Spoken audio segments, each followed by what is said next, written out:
Yeah. Yeah, I believe he does. I'm sorry, I was just pausing there awkwardly because I was thinking to myself, maybe I'll want to break this video into parts. And I did it in the most awkward way possible. I paused in like a middle of a sentence because I wanted the break to be like during that transition scene with that little like clip thing. So I did it in the most awkward way possible. But yeah, that's what I was doing. I was just pausing, thinking, oh, I might want to split this into parts. Anyway, so yeah, that's just something that I really like about Quentin Tarantino in the way he directs and the way he writes. And of course, I'll do credit to the actors as well, but the characters have these moments that make them so humanizing and you just believe it. Like that's what a real person would do or say. They that we do stuff like that all the time. And it's just very observant of real life and real people and reflecting itself in art, in film. And I guess that's just something that I happen to appreciate. But yeah, Kill Bill. It's just one of my favorite movies. It's definitely probably in my top 10 favorite live action movies of all time. And I watch a lot more animated stuff, but I still do watch a fair amount of live action, so I think that is a pretty big compliment. And another moment in the movie is with Elle Driver, that same character, where she's talking on the phone to essentially her boss, which is actually the titular character. She's talking to Bill, and Bill tells her she can't do something that she really wants to do. Again, I'm trying to avoid spoilers.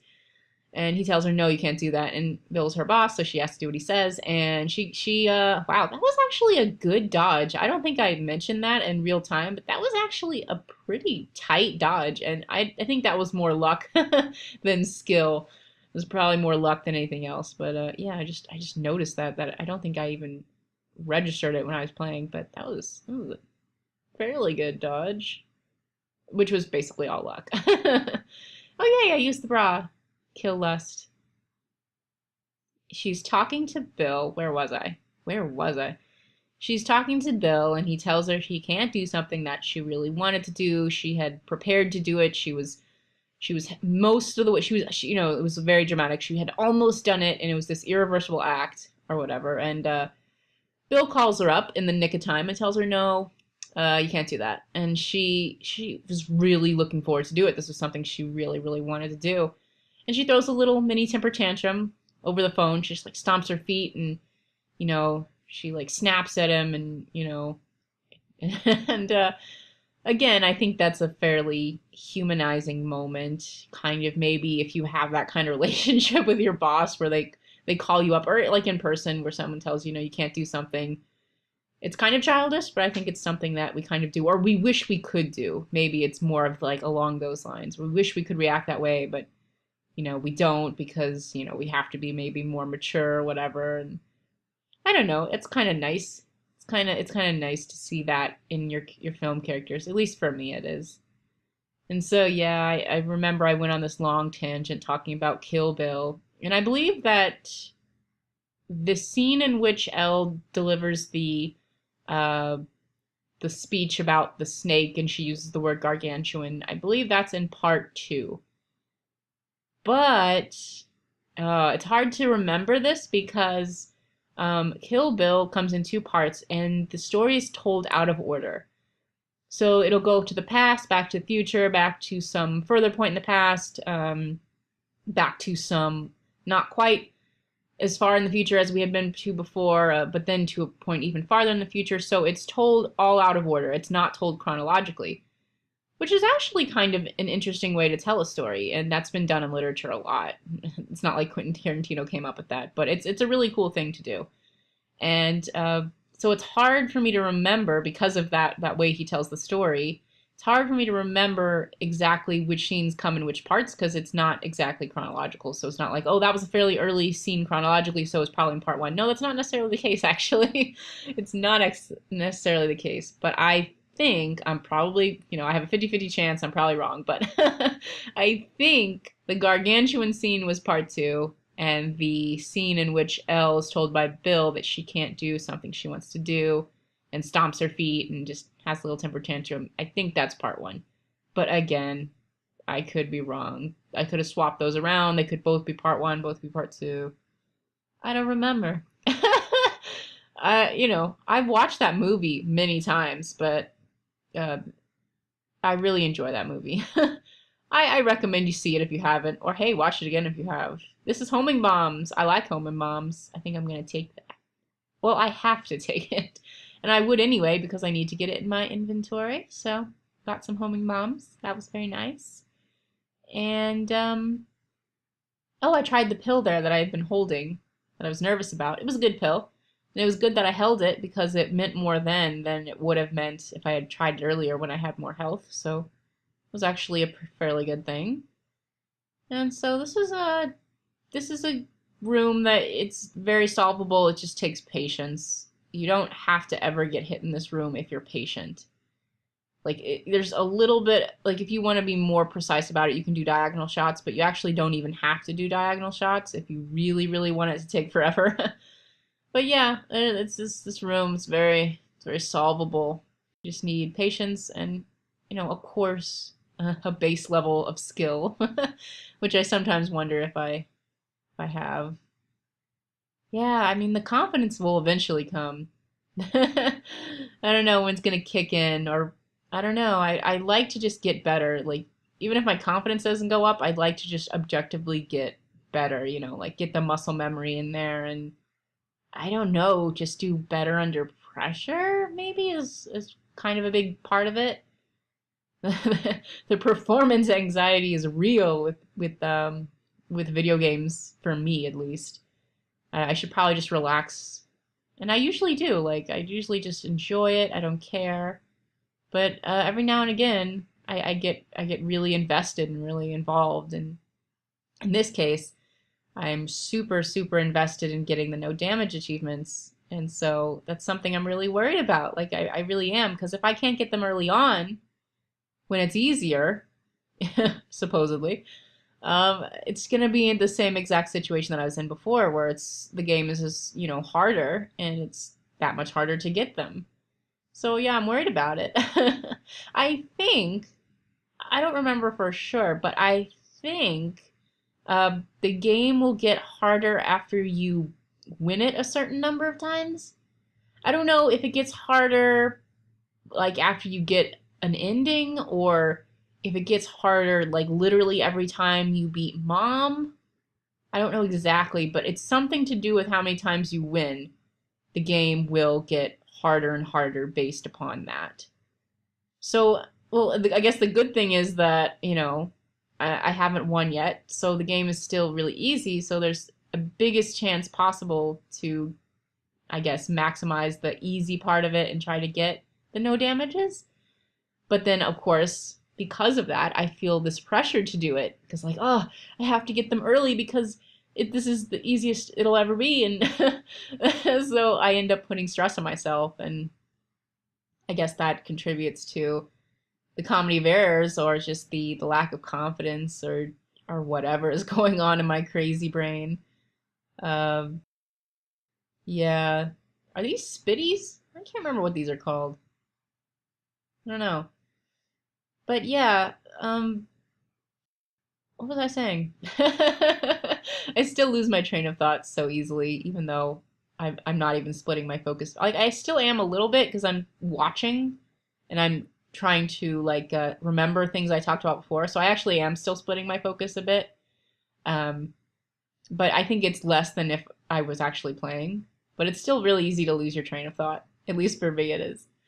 Um, yeah. Oh, I remember something that I wanted to mention in episode 1 that I forgot to the first time around. So hey, bonus. What I was going to mention is like in episode 0, I talk about not knowing whether or not sensical is a word. And I talked about wanting to look it up after the video and wondering if I would remember. Well, I remembered, I looked it up, and sensical is a word. Because I knew that nonsensical was a word, but I wasn't sure if sensical was a word. It's like kind of one of those things where underwhelmed is a word and overwhelmed is a word, but is whelmed a word, which is like a scene in another live action movie that I happen to like a lot, 10 Things I Hate About You, where this character, the character's name, what was her name? I didn't like her as much. She's fine, but I related to the other character more. I related to Kat a lot more. But Kat's younger sister is talking to one of her friends, And Bianca, is that her name? I think that might have been the younger sister's name. In the movie 10 Things I Hate About You, Heath Ledger is in that movie. He's such a great actor, and obviously, if you know anything about film and actors and that kind of thing, he tragically passed away at a very young age, which was very sad. He's also famously known for playing the Joker. Anyway, I keep getting off these like little micro tangents. It's like a tangent within a tangent within a tangent. It's Inception with tangents with my streams of thought. It's just very stream of consciousness right now. So basically, Bianca's talking to her friend, and she says that whole thing that I just said about, so you can be underwhelmed and you can be overwhelmed. She's from California, so I'm giving her the closest thing I can do to a Valley accent, which is not very close at all. But can you ever just be like, whelmed? And her friend says something like, I think you can be in Europe, which makes no sense. It is nonsensical. So I don't think that whelmed by itself is a word. This actually reminds me of something else. There's this animated series called Young Justice, which unfortunately only got 2 seasons, which I think it deserved more, actually, because I feel like when a series doesn't get the opportunity to end with like closure, then the fans are left like hanging and it doesn't feel complete and it feels cruel and unfair and you should have given it more seasons and all that stuff. But the cutthroat world of TV is just such that sometimes they don't get the pickup, I believe is the showbiz term. They don't get continued for the next season or whatever. And sometimes they don't know about it ahead of time, so they don't do a concluding type of finale. So it just kind of like leaves off in the air. Anyway, tangent within a tangent within a tangent. Anyway, so basically there's this series called Young Justice where there's a character, it's Robin, it's a version of Robin. There's so many versions of Robin. This Robin I think is supposed to be Dick Grayson, but I don't remember for sure.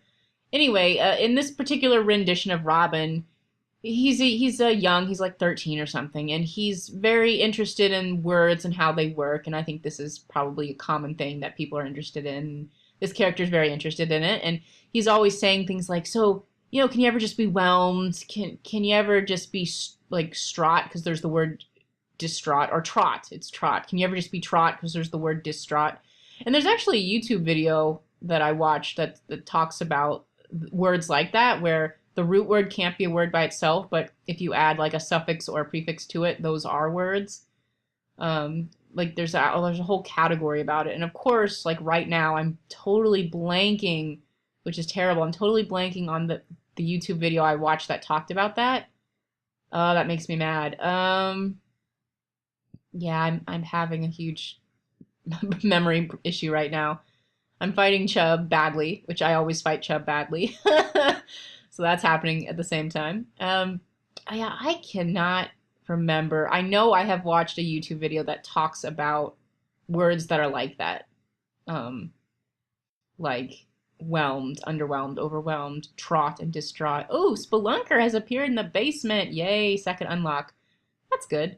And this is just a range upgrade, mom's underwear. So I have mom's bra and mom's underwear now. So yeah, that's cool. And goodness, let's see. So I can't remember the YouTube video, and I feel terrible about that. Man, because I remember thinking, oh wow, this is a good video. I like watching videos about linguistics, just something I'm interested in. I think a lot of people are at least passingly interested in linguistics because hey, it's a huge part of our life, language, right? So yeah, there's actually a YouTube video that talks about, like, there's a specific linguistic term for those types of words, which is fascinating. And so yeah, this Robin character, to get back on that train of thought, train hopping all over the place. He talks a lot about words that are like that. That'll be like his random line of dialogue where he talks about, hey, can you ever just be trot? You can be distraught, but can you be trot? Can you just be whelmed? And on and on. He's got tons of examples. And like I was saying before, in the movie 10 Things I Hate About You, that one character was talking to that other character about it. So this is something that people have noticed and talked about and put into media a lot. And obviously it's been studied and things like that. And this is fascinating. This is like a thing that people think about, and it's just interesting to notice that, hey, yeah, a lot of people have noticed that and think it's cool and think it's interesting and think it's like, huh, that's a huh moment. Like, wow, why is it like that? It's just one of those things. And yeah, so to perhaps attempt to wrap this up in some kind of coherent way. Yeah, so when Eldridge said that, "Ma is a cool word." I wish we could say it more often. Like, that basically just set off this whole, like, spiraling, webbing chain reaction of thoughts in my head. You're like, oh, yeah, gargantuan, under, overwhelmed, that one movie, that one series, that one YouTube video. It's like my brain just went and, like, logged, like, pulled everything out of the log of, like, instances where I had thought of that or instances where I had witnessed someone else thinking about that. And it was an exhilarating moment for me. And that's the end of my story. That was a great story. That was, if I do say so myself. It was great. So what's happening here is that these are Globins, and I have the ladder, and one exploit you can do with the ladder is, for some reason, the Globins don't understand how to chase you if you're standing on the ladder in a gap. But fortunately, my damage isn't high enough to really, like, kill them by just standing there, so I kind of kept having to go out and try to lead them, to spread them out so I could actually kill them. And I wound up taking a ton of dumb damage, like I said, comedy of errors all over the place, and I just made very short work of greed thanks to Mom's Gra, because Mom's Gra is bamazing. Or, no, I said it wrong. That's a Spoonerism, but I said it wrong. What it should have been was Mom's Gra is Brait. That's what it should have been, because I switched the B and the G of those two words, and that's like called a Spoonerism, I think. I believe that's what it's called. Anyway, but I messed it up even as I was trying to explain it. So yeah, Mom's Bra is great. It's easy, it's nice. It's easy mode. Carry me harder, Mom's Bra. So yeah, made short work of greed in the shop, and greed can appear in the shop sometimes. After the caves won, it's possible for greed to appear in the shop. And here we have more Globins, one Gazin Globin. And if I'm standing on like an island, or on the ladder, it seems, in this situation, they don't sense me in the room anymore, and they just stop, and they're like, we don't know what to do anymore. We don't know. Like, they just freak out. Their brains malfunction if they have brains. And so you kind of have to, like, just either shoot them from where you're standing while they're standing still, or unfortunately, oh gosh, I got hit. Unfortunately, if you can't hit them from where you're standing, you just have to try and bait them to move again, so they're in a position where you can hit them and not get hit while you're doing that. Which I did. I did get hit. Comedy Bears. I'm just gonna keep plugging this title. It's justified, I swear. But yeah, I make mistakes, but that's how we learn. It's how we learn, everyone. Oh man, it's from the standpoint of this game overall, it's not terrible. I wish I had more damage, but that's a constant wish. That wish almost never changes. Even if you have like all of the damage, you're still like, oh, wouldn't it be great if I had more damage? But still, there's like an over-under point where like the game is significantly more challenging if you don't have a lot of damage, and you have to compensate with lack of damage with skill, I think. And skill is not something I have in great abundance. But basically, my damage isn't super great, but other than that, things haven't been going terribly. I'm just super down on myself because I haven't gotten any of the no damage achievements. And I guess I had delusions of grandeur. I was thinking, oh, I'm just going to bang these out, but that was, silly. I shouldn't have assumed it would be so automatic just because things went back to being a little easier for me. And so that's a hard lesson I had to learn. I just need to bounce back from it and not obsess over it so much. Like, I will admit that's something that I'm really, really bad with, is just obsessing over things. I was so scared throughout this entire room. These are I'm going to say Vis. That's the name of this enemy. And I just, the entire time, I'm freaking out, thinking I'm going to die, I'm going to die, I'm going to die. This is my death. And, it's really tough because you have to figure out where the lasers are going to go, and then they they split apart, and my brain could not handle it. I could not figure out what was going on, and I just was like, I was literally dodging randomly for most of that, and I was just extremely lucky. Or maybe like on some subconscious level I was figuring it out, my brain was figuring it out. I don't know. I tend to think it was more luck than anything else, but I managed to survive the room. But now I'm at the point where it's the beginning of the end, because I've gotten super low on health and there's no health available, and I have to go into more combat rooms. And this is the point. Every run that you lose eventually gets to this point, I guess, or most of them, I guess, where you're just trying to get through these rooms. There's no health available. You're super low, and these enemies, you have to fight them, and they're gonna kill you. And so that's where I am right now, and more Visi, I don't know. More of these, which I don't like. There's only 3 this time, which is nice. And this is an item room, which I'm hopeful about. Like, oh, will the item room save me? Can it save me? This terrible player. Can it save the page from the destruction? No.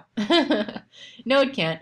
Another item for my inventory, which is skeleton key, which is obviously an incredible useful utility item if you have any prospect of locks in your future.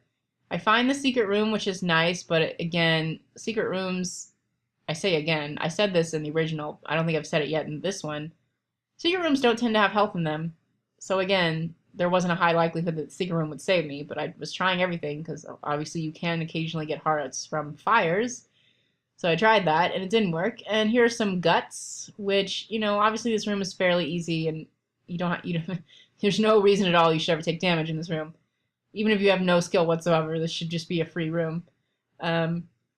So again, I'm granted a reprieve, just like a little bit longer. And this is funny because I'm like pressing the up arrow, because them like coming towards me, I feel like they're gonna hit me, but obviously they're not gonna hit me. It's just like a psychological thing. You know, if they haven't hit you on the first go-throughs, they're not gonna hit you on the next go-around. But that's just me being all silly. Yeah, and I'm not getting hearts, and each time I walk into a room, I think it's gonna be my death, and I'm like, get in there, Paige, get in there. Be brave, face your death with bravery. And this room, I freak out completely. There's a firing turret in the middle, which obviously I hate. I'm fighting intestines, which are very easy to be trapped by their poisonous pools of toxic blood. I don't even know.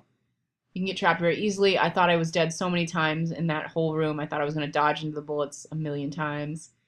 You know, I'm just barely hanging on.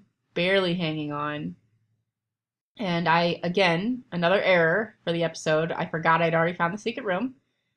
So it's not a playthrough unless you've wasted at least 2 bombs, I guess. So that's the second bomb that I've wasted this playthrough. So this go through this game.